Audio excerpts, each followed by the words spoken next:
Bonjour à tous, bienvenue dans Dimanche en politique, votre émission de débat en Franche-Comté. Ce matin, on va s'intéresser à un chiffre qui fait polémique, 80 km/h comme la vitesse maximale autorisée à partir du 1er juillet sur l'ensemble du réseau routier secondaire. Une expérimentation avait été menée en Haute-Saône sur un tronçon de la route nationale 57 sans qu'on en connaisse véritablement le bilan. Alors, ralentir la circulation pour atténuer le nombre de morts sur nos routes, est-ce une bonne idée ?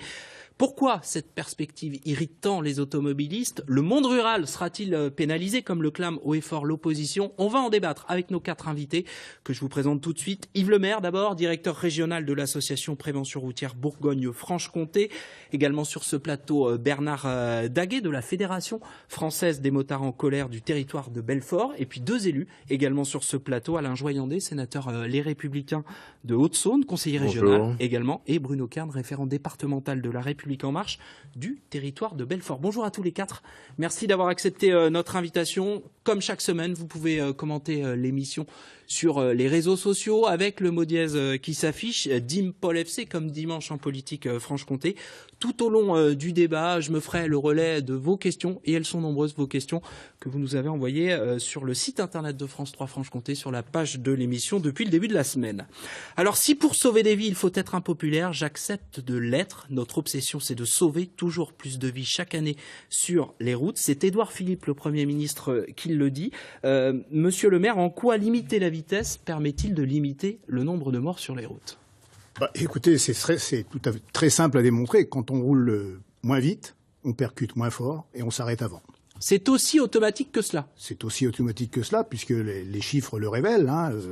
Les chiffres de l'accidentologie montrent que d'un département à l'autre, effectivement, les résultats sont très disparates, puisque on compte des morts plus importants dans les contrées, dans les campagnes que dans les villes. Et donc pourquoi ? C'est très simple, parce qu'on y retrouve des axes bidirectionnels sans aménagement central qui, je le répète, 57% des accidents mortels ont lieu sur ces axes-là.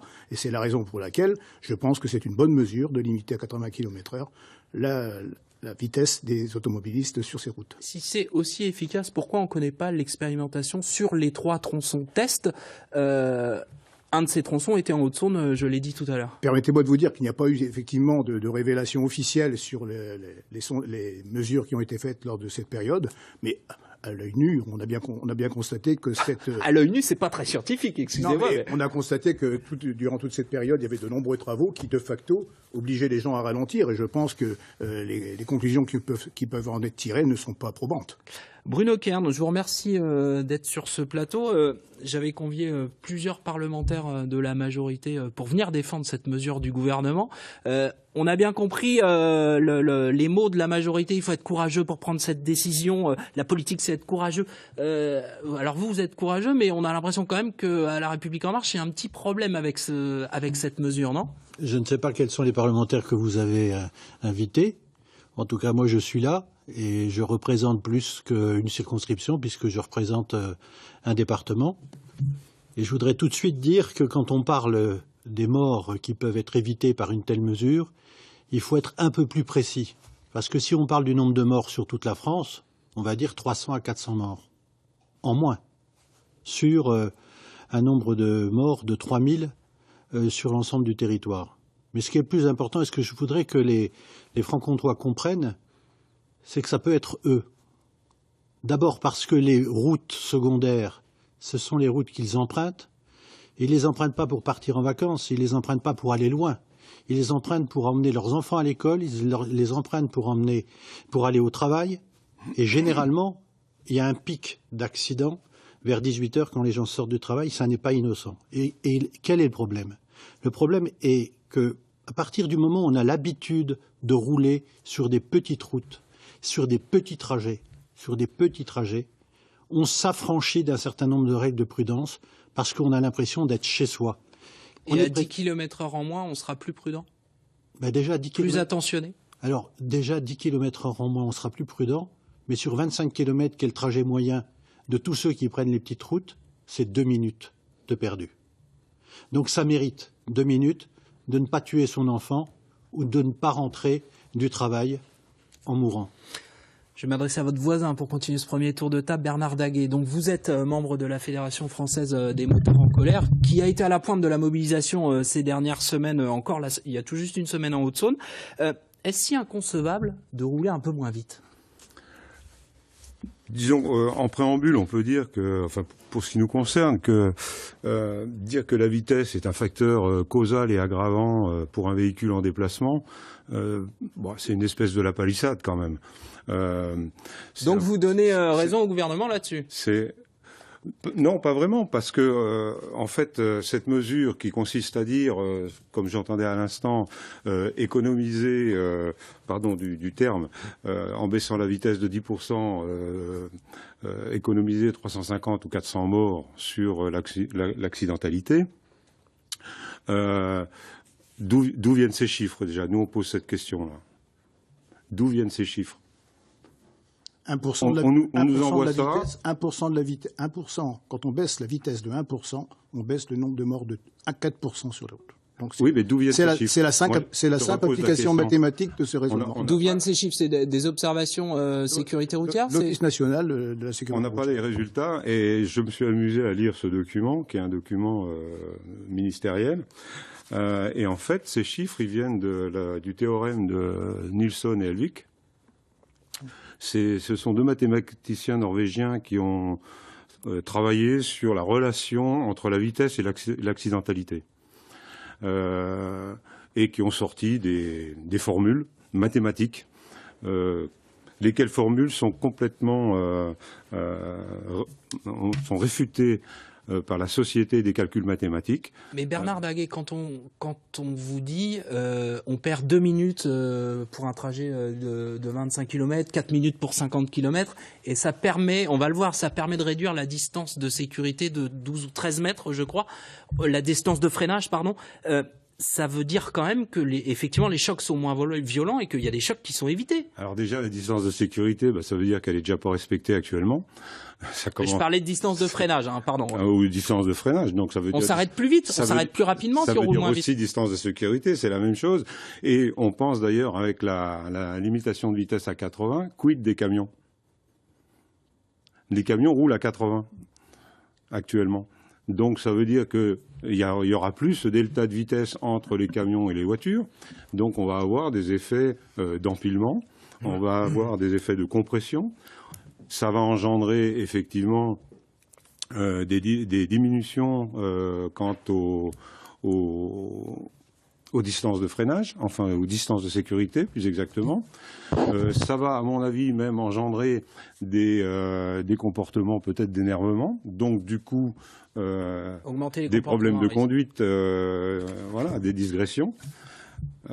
Nous, à notre avis, c'est pas un problème de vitesse en tant que tel, c'est que baisser la vitesse, ça veut dire qu'on s'attache uniquement à ce facteur.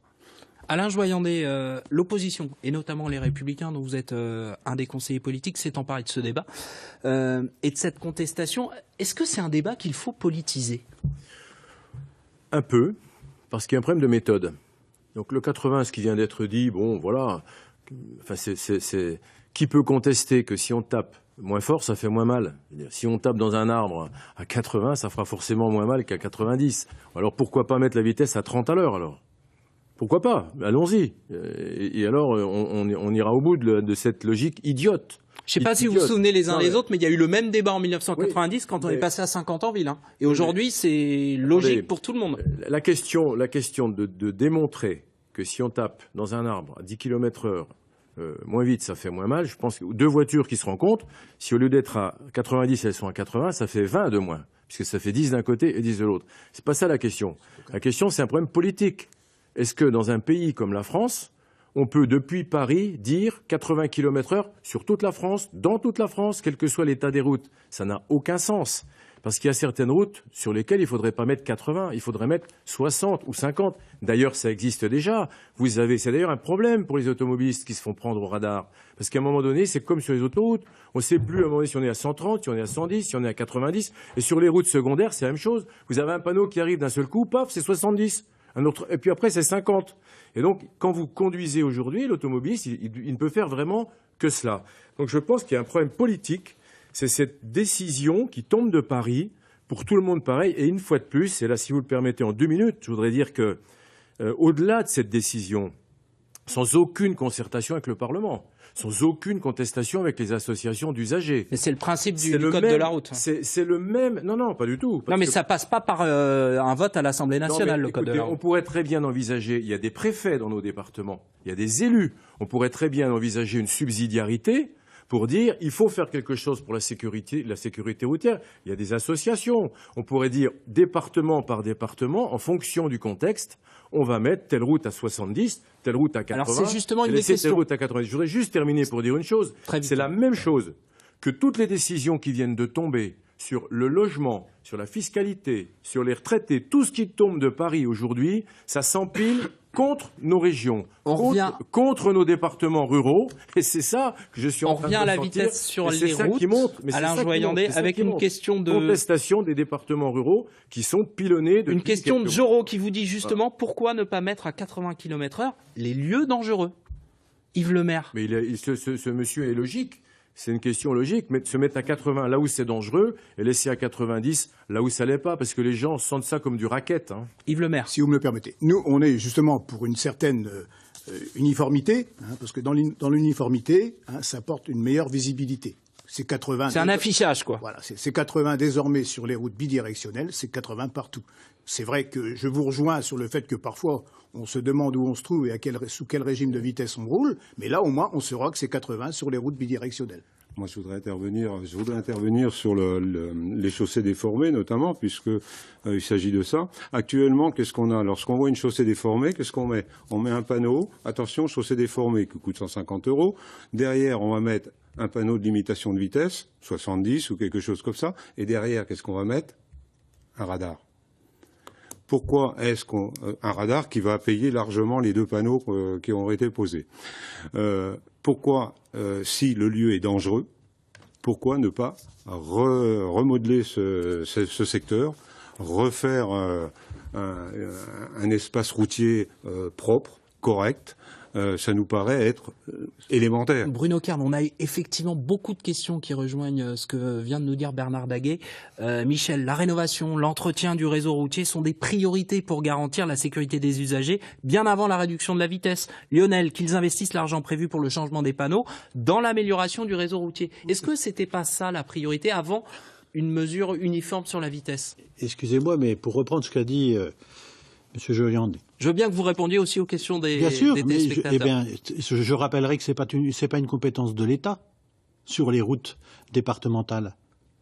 Précisément, ce sont des routes départementales.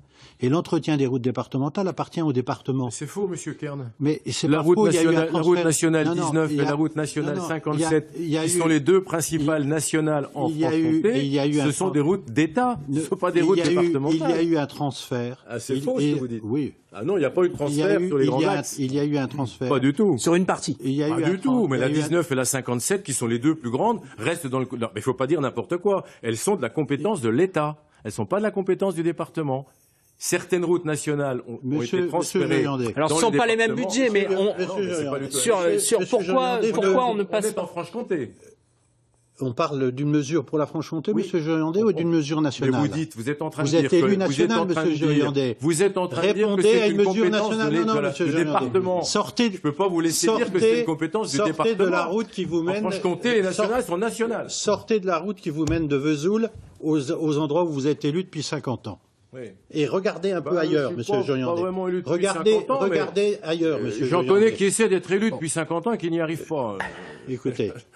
Si vous m'attaquez. On essaie d'avancer sur l'entretien des routes. Je réponds. Au-delà de qui gère le budget, il y a quand même un problème. Je réponds qu'une grande partie, à quelques exceptions qui ont été données par M. Joyandet, je rappellerai quand même que même la nationale dont M. Joyandet parle, si nous bénéficions sur le tronçon de Belfort à Vesoul de parties à 4 voies, c'est parce que le Conseil général que vous ne portez peut-être moins dans votre cœur que d'autres, a pris un certain nombre de mesures et de financements pour permettre justement la mise en place. C'est une route nationale, oui, c'est un fonds de concours. Et avec des financements. Mais si on parle de la limitation de vitesse, monsieur je vais vous couper les deux. Parce que j'aimerais bien qu'il me réponde. Monsieur Joyandet, il y a eu du financement départemental? Oui ou non? Mais le département a toujours cofinancé. Vous savez que pour les automobilistes qui financent la rénovation de la route, c'est pas vraiment un problème. Il faut qu'elle soit financée.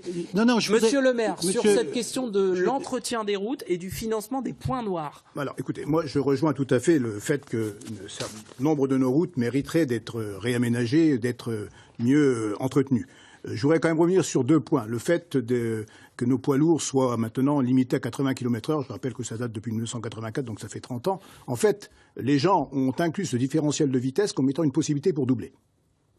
Et en roulant tous les deux à 80 km/h, ils savent maintenant qu'ils ne peuvent plus doubler les poids lourds. Deuxièmement, si vous me le permettez, messieurs, pour les radars. Les radars, ça rapporte 920 millions d'euros par an, certes. Les radars automatiques. Oui, les radars automatiques. On peut discuter sur la ventilation des dépenses. Hein. Certes, on peut discuter. Mais le coût de l'insécurité routière, réactualisé, 48 milliards d'euros. Je pense que dès lors, il n'y a plus de débat. Même si les radars sont le dernier grand infléchissement qu'on a connu dans la mortalité sur les routes. Yves Le Maire, peut-être que pour vous, il n'y a pas de débat, mais pour de très nombreux automobilistes, cette mesure s'est faite pour faire rentrer de l'argent dans les caisses de l'État. Je vous livre 2-3 réactions, et c'est 2-3 parmi des dizaines qu'on nous a envoyées. Blandine, ce n'est qu'un prétexte pour verbaliser davantage et faire rentrer du fric dans les caisses de l'État. Christian qui nous dit c'est absurde, c'est inutile, c'est une pompe à fric. Ou Nicole, quand est-ce qu'on nous prendra pour autre chose que des portefeuilles roulants? Et je vous dis, coût social de l'insécurité routière, c'est gigantesque. C'est deux porte-avions Charles de Gaulle, tous les ans. Est-ce que vous répondez à ça, Bernard Daguet? Quand on met en parallèle le coût des morts sur la route. Mais nous, on répond la chose suivante, c'est qu'il faudrait peut-être se donner d'autres objectifs que celui de la limitation de vitesse, qui n'est pas, à notre point de vue, un objectif en soi. Il faudrait peut-être aussi se préoccuper, je l'ai dit, des infrastructures. On a parlé des routes. Il n'y a pas seulement les routes. Il y a le doublement des barrières, des glissières de sécurité, qui pour les motards sont... C'est le motard qui parle, c'est ce que j'allais dire. Excusez-moi. Oui, non, mais bien sûr. Effectivement, oui, c'est un élément de sécurité indispensable pour les motards. Les motards qui passent dessous, c'est des véritables hachoirs. Il y a l'aménagement du mobilier urbain. Avec ces barrières métalliques qui sont le long des trottoirs. Je connais une ville pas loin de Montbéliard, je ne vais pas la nommer, mais le maire, il a dû avoir un prix sur la ferraille, c'est pas possible, il en a mis partout. Et c'est hyper dangereux, y compris pour les vélos d'ailleurs.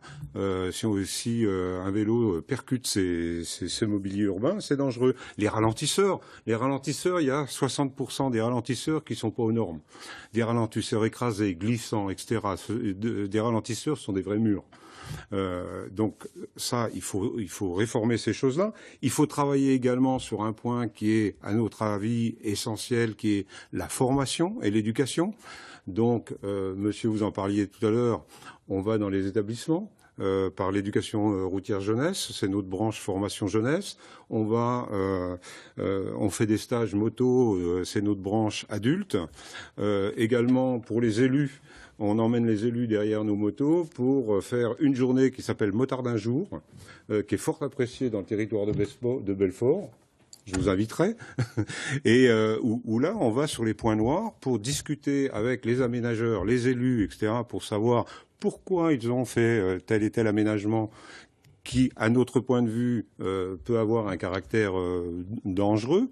Et puis nous, ça nous intéresse de savoir pourquoi ils ont investi de telle et telle manière. Et puis enfin, pour finir, une incitation, alors c'est encore le motard qui parle, mais une incitation à l'équipement.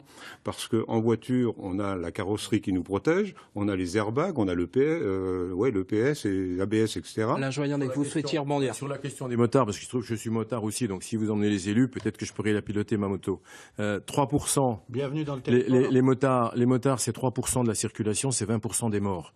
Donc c'était la statistique que j'avais il y a quelques temps. Là-dessus, ce que je voudrais dire simplement aussi, pour être concret, à Vesoul, ville que je connais bien, on avait un carrefour où il y avait 1 ou 2 morts par an. on a aménagé le carrefour en dénivelé, il n'y a plus de morts. Donc, quand M. Macron annonce, parce que c'est aussi de la politique, qu'il n'y aura plus de travaux, qu'il n'y aura plus de grands travaux routiers, c'est gravissime. Parce entre Langres et Vesoul, là, il manque aussi les recettes de l'écotaxe qui ne sont jamais arrivées. Est abandonnée déjà à 2 reprises, avec le nombre de morts que l'on a par an. Quand on refuse une autoroute ou quand on refuse une 2 fois 2 voies, on est co-responsable des accidents. C'est le Haut-Saônois qui parle avec Vesoul-Langres. Oui. Moi, j'aimerais... Alors, vous avez parlé tout à l'heure de ne pas politiser le débat. Ah non, c'était une question. Fallait-il politiser ou non ce débat ? Il y a dans cette partie du débat une espèce de politisation que moi je trouve malsaine. C'est celle qui consiste à dire qu'il y a la ville contre la campagne, Paris contre le reste de la France. Je rappellerai quand même que 75% des morts sur la route sont des morts dans le département. Ce ne sont pas des gens qui traversent en prenant la nationale. Des locaux, vous voulez dire ? Ce sont des locaux. Si on reprend la Haute-Saône, vous avez peut-être une nationale qui traverse, mais vous avez plein de routes départementales. C'est de cela dont on parle. Donc faire croire que le Parisien, d'une manière générale, voudrait une mesure unilatérale non discutée et dire Paris, c'est faire du populisme. Ce n'est rien d'autre que du populisme. Mettez un élu, je termine. Mettez un élu. Je ne vous interromps pas quand vous... Mettez un élu face à l'usager de la route qui lui dit « je ne veux pas que vous baissiez », un élu qui est tous les jours face, il faut être sacrément courageux pour lui dire « je vais quand même baisser ». La question concrète, puisque vous vous faites plaisir en parlant de la Haute-Saône, vous venez de résumer la situation. Mais vous venez de résumer la situation. Vous dites une chose. En Haute-Saône, il y a une route nationale, c'est la 19. Voilà. Et il y a plein d'autres routes. Oui. On nous dirait, sur la 19, qui est bien droite, où il y a de la place, on peut laisser la vitesse quand même à 90 km/h. Et sur les petites routes autour où c'est dangereux, abaissons un peu la vitesse. Donc vous êtes d'accord pour la mesure de 80 km dans 80% des routes de la Haute-Saône ? Monsieur Kern, vous m'avez pas entendu. J'ai dit depuis le début que j'étais contre cette mesure. Eh bien, je vous concède, monsieur. Vous ne m'interrompions pas. Je vous concède que sur la nationale... Le leitmotiv de l'angle d'attaque de l'opposition, notamment, c'est effectivement une attaque contre le monde rural. C'est notamment ce que laisse entendre la lettre signée par une trentaine de présidents de département. Mais vous savez bien que si vous additionnez toutes les mesures qui ont été prises depuis 6 mois, la loi Pinel, la fin du PTZ, le problème de la CSG qui touche particulièrement nos travailleurs. Oui, non, mais si on revient en 80 km/h, est-ce qu'effectivement ça ralentit nos campagnes dans leur développement ? Par définition, ce sont nos campagnes qui vont être touchées en premier. Et si on avait une mesure qui soit faite avec un peu de discernement, depuis le début, j'ai dit que quand on tapait à 80, ça faisait moins mal qu'à 90. Je dis juste que, par exemple, en Haute-Saône, si on disait la nationale, sur laquelle il y a de la place pour rouler, on la laisse à 90. Et les autres routes qui sont peut-être, certaines autres routes qui sont peut-être dangereuses, on pourrait peut-être les mettre à 80, avec un préfet, des associations d'usagers qui seraient en concertation pour faire quelque chose de logique. Je pense que ça serait beaucoup plus accepté. Ça serait beaucoup plus accepté. Robatch qui nous envoie une question. Alors c'est un peu provocateur, mais ça rejoint l'histoire du monde rural. Quand est-ce qu'on va virer ces ennemis du progrès et des ruraux ? Est-ce que Monsieur le maire, c'est aller contre le progrès et contre la ruralité que de limiter la vitesse sur les routes ? Parce que c'est aussi reçu comme ça par certains. À juste titre, d'ailleurs. Oui, mais bon, il y a des données qui sont incontournables. Hein. En 40 ans, la circulation a quadruplé. Hein, pour une surface de route qui n'a pas pour autant quadruplé. Exactement. Hein. Donc, automatiquement... Mais est-ce qu'on pénalise d'abord la ruralité, le monde rural, avec cette mesure ? Le monde rural, forcément, comme je vous le disais dans mon propos liminaire, à savoir que c'est dans ces territoires que se trouve le plus de routes bidirectionnelles sans aménagement central. Mais je vous rappelle que... Et le plus de morts. Et le plus de morts. Un peu plus de la moitié des morts, oui. Je vous rappelle que en France, il faut faire des routes. En France, lorsqu'on examine les statistiques, on passe de 30 morts par million d'habitants à 100 morts par million d'habitants selon les départements. Bien sûr. Hein, et forcément, ça cadre avec les territoires où il n'y a pas ces grands axes aménagés qui permettent des vitesses plus élevées. C'est pour ça qu'il est grand temps qu'on ait une vraie politique d'aménagement du territoire et qu'on ne dise pas on fait des 2 fois 2 voies et des autoroutes là où il y a beaucoup de monde et là où il y a moins de monde, on n'en fait pas. Il faut inverser les choses, l'aménagement du territoire, et je repense à Langres, Vesoul, évidemment, ou à Langres, Belfort, autoroute qui devait être faite depuis 96, qui a déjà été abandonnée 2 fois, si elle avait été faite, combien de morts en moins? Combien de morts en moins? Mais alors, regardez, vous avez été aussi au pouvoir et ça n'a pas forcément... à chaque fois que nous avons été au pouvoir... Là, c'est en train d'avancer avec la déviation de Port-sur-Saône, on va dire.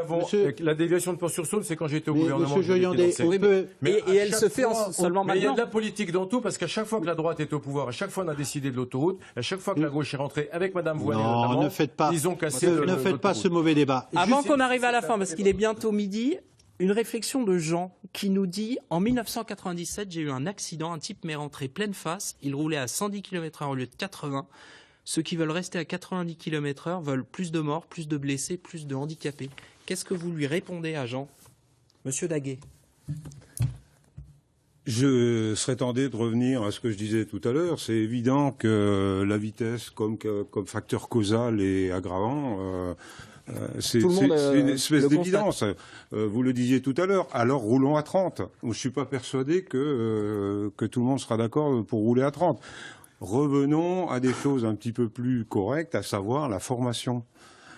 Si cette personne roulait à 110, c'est un délinquant de la route. Alors les délinquants de la route, il y en aurait toujours, même à 80.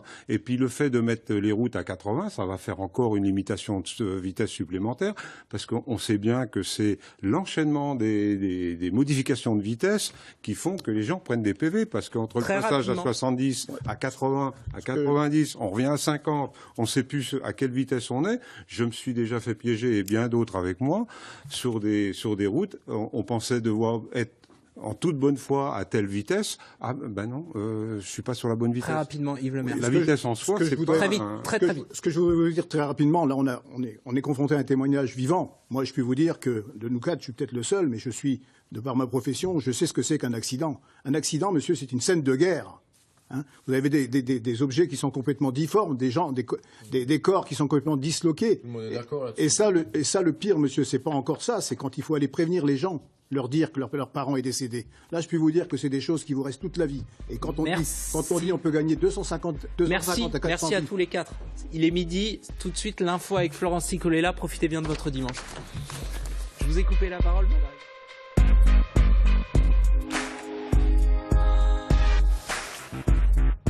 La super.